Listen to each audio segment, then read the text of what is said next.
오늘 그 복음사가는 예수님께서 저희들과 함께 집으로 가셨는데 군중이 다시 모여들어 예수님의 이름은 음식을 들 수조차 없었다라고 기록하고 있습니다. 과연 뭐 때문에 이렇게 많은 사람들이 예수님을 찾아왔을까? 뭘로 왔을까? 오늘 마르코 복음서의 뒤를 좀 따라가면 예수님은 회당에서 더러운 영을 쫓아냈고 나병 환자, 중풍형 병자, 손이 오그라든 사람을 비롯해서 수많은 병자들을 치유했습니다. 대부분이 이런 내용입니다.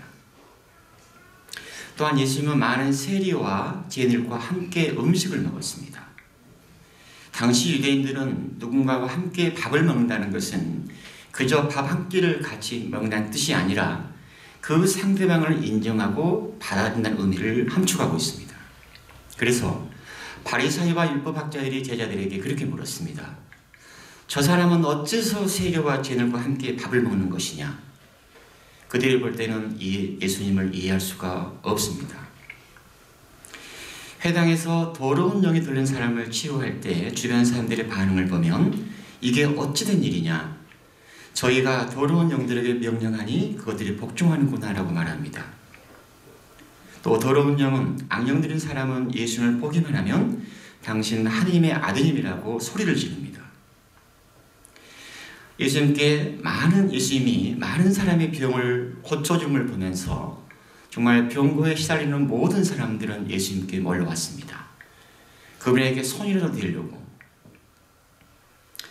예수님 시대에 죄인으로 분류되었고 또 소외되고 무시당하고 살아갔던 사람들, 또는 오랫동안 질병을 안고 살아가는 사람들, 특히나 정신질환으로 이렇게 고통스러운 삶을 사람들이나 또 그 가족들, 그들을 볼 때는 예수님이 너무나 고맙고 고맙지만 어떤 이들에게는 그렇지 않았습니다.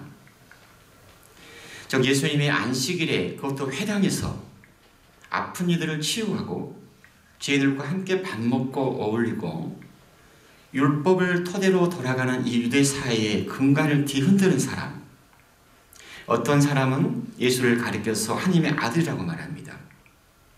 그래서 율법학자나 바리사이들은 이 사람이 너무나도 불편하기만 합니다. 그래서 율법학자 바리사이들은 복음서를 보면 어떻게 하면 저 사람을 없앨 수 있을까라고 모의를 시작합니다. 그런데 예수님이 미쳤다는 소문이 돌기 시작을 했습니다. 유대사회에. 오늘 복음이 이렇게 기록을 했습니다. 한편 예루살렘에서 내려온 율법학자들이 그는 베엘제불에 들렸다고도 하고 그는 마귀 우두머리의 힘을 빌려 마귀들을 쫓아낸다고 기록을 했습니다. 예수님의 주 활동 무대가 갈릴레입니다.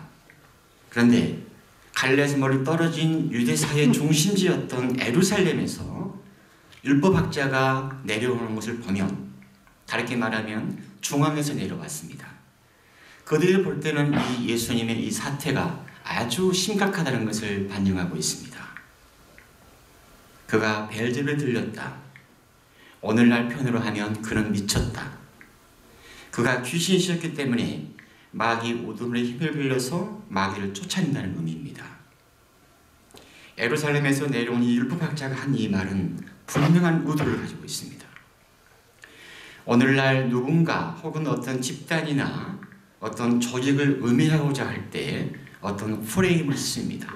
프레임이 틀이라는 뜻이잖아요. 일본말로 왁구입니다. 왁구. 어떤 걸 이게 더 화가 오겠죠? 프레임, 틀에 가둔다는 뜻입니다. 프레임을 씌운다는 뜻입니다. 그래서 사실 여부와 관계없이 그 대상을 악의적으로 표현하거나 소문을 냅니다. 오늘날 우리는 이것을 가짜 뉴스라고 말합니다. 오래전에 우리 한국 사회 60년, 70년대 반공 이데올로기가 지배를 할 때 누군가를 간첩이라는 어떤 틀에 가둔 다음에 간첩으로 만들어놓은 것이 아주 대표적인 사례고, 오늘날 한국 사회, 특히 정치권에서는 많이 일어납니다. 이런 프레임을 씌우는 것이 예수님 시대에 있었던 것 같습니다. 오늘 복음을 보면, 즉 예수가 미쳤다 소문을 내고 예수가 아픈 이들을 낫게 하는 치유의 힘이 바로 마귀에서 나왔다. 그래서 예수는 마귀의 하수인이고 어쩌면 마귀입니다. 율법학자의 이 말에 예수님은 아주 담담하게 반응하는 것 같습니다. 어떻게 사탄이 사탄을 쫓아낼 수 있겠냐? 그리고는 성령을 모독하는 자는 용서를 받지 못하고 영원한 죄에 매게 된다. 그리고 당신이 하신 모든 일은 하나님의 성령께서 하신 일이라는 겁니다. 그 일을 요약하면 사람을 구속하는 못된 율법과 규정에 하나님의 정의와 자비를 씌우고 소외되고 차별받고 억압받는 이들을 바로 세워주고 온갖 질병으로 고통받는 이들을 치유함으로써 인간의 존엄을 돌려주는 것이 예수님의 일이었습니다. 한마디로 말하면 예수님의 일은 인간의 생명을 회복하는 것이 전부입니다. 그런데 오늘 첫째 독서인 창세기를 보면 하나님의 생명력을 잃어버린 사람이 있습니다. 다름 아닌 인류 최초의 사람인 아담입니다. 야훼 하나님께서 에덴 동산에 아름다운 나무를 많이 심었습니다. 그리고는 아담에게 모든 나무 열매를 따먹어도 되지만 선과 악을 알게 하는 저 열매를 먹으면 안 된다라고 말했습니다. 왜냐하면 그 열매를 먹으면 죽기 때문에. 왜 하나님이 선악과를 심으셨을까? 이런 어떤 논쟁이나 어떤 이해를 차지하고서라도 하나님이 바라시는 것은 죽음이 아니라 생명이라는 겁니다. 하지만 아담은 선악과를 따먹고 맙니다. 저녁 나전에 산들바람이 불 때 야훼 하나님께서 산책하는 소리를 듣고 아담은 동산나무 사이로 숨어버립니다. 하나님이 그에게 묻습니다. 너 어디 있느냐? 아담과 하와는 선악과를 먹기 전에는 자신들이 알몸임을 몰랐습니다. 하지만 선악과를 먹고 나서는 자기들이 알몸임을 알고 그걸 알아차리고 숨어버립니다. 즉 알몸이면서도 알몸임을 몰랐는데 과일을 먹고 나서 부끄러움을 느낍니다. 네이키드, 단지 몸뚱아리, 맨몸뚱아리가 아니라 자신의 존재가 부끄럽기 때문에 숨어버립니다. 이것은 죄의 결과입니다. 죄는 자기 자신을 부끄럽게 하고 움츠리게 하고 숨어버리게 합니다. 하느님의 너 어디 있느냐 이 질문은 지금 네가 어디에 있는지 어떤 장소를 묻는 질문이 아닙니다. 하느님이 너 어디 있냐 이 질문은 내가 창조한 너의 본래 모습이 어디 갔냐 이 뜻입니다. 하느님께서 아담에게 네가 그 나무 열매를 다 먹었냐고 묻자 아담은 하와에게 하와는 뱀에게 그 책임을 전가합니다. 그래서 이 에덴 동산에서 일어났던 이 사건으로 인해서 우리 인간 세계 안으로 죄와 죽음이 들어왔다라고 교회는 이야기합니다. 또한 동시에 우리 교회에서는 아담이 지은 죄를 그리스도의 죽음으로 씻었다고 말합니다. 이것은 부활성야 때 아름다운 어떤 가사입니다.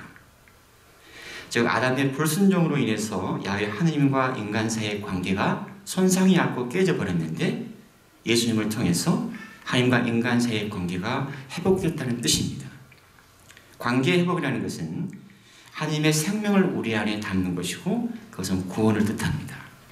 다시 너 어디 있느냐 이 질문은 단지 아담에게만 던지는 질문이 아닐 것입니다. 오늘날 우리에게도 던지는 질문이기도 합니다. 즉 생명과 구원으로 가는 길의 여정에서 너는 지금 무엇을 만나고 있고 무엇을 생각하고 있고 그리고 너의 내적인 상태가 너의 상태가 어떠냐. 제 기도 안에서는 하느님이 우리에게 질책하듯이 너 어디 있냐고 물으시는 것이 아니라 우리의 안부를 묻는 말씀으로 들렸습니다. 안녕하냐? 편안하냐? 살만하냐? 건강하냐? 이런 뜻입니다. 혹 내 안이 안녕하지 못한다면 하나님 아버지 안에서 그리고 특히 이율은 예수 성신성월입니다. 예수 성심 안에서 휴식을 취하고 힘을 얻으라는 그런 초대로 저는 들렸습니다. 오늘 화답성의 마지막 말씀입니다. 주님께는 자애가 있고 풍요로운 구원이 있네. 바로 그분이 이스라엘을 모든 죄악에서 구원하시리라. 자유로우신 아버지 안에서 우리의 삶이 더욱더 풍요로워지고 그리고 아름답게 흘러가기를 바라고 하나님께서 그런 은총과 축복을 주시기를 아버지께 청합니다.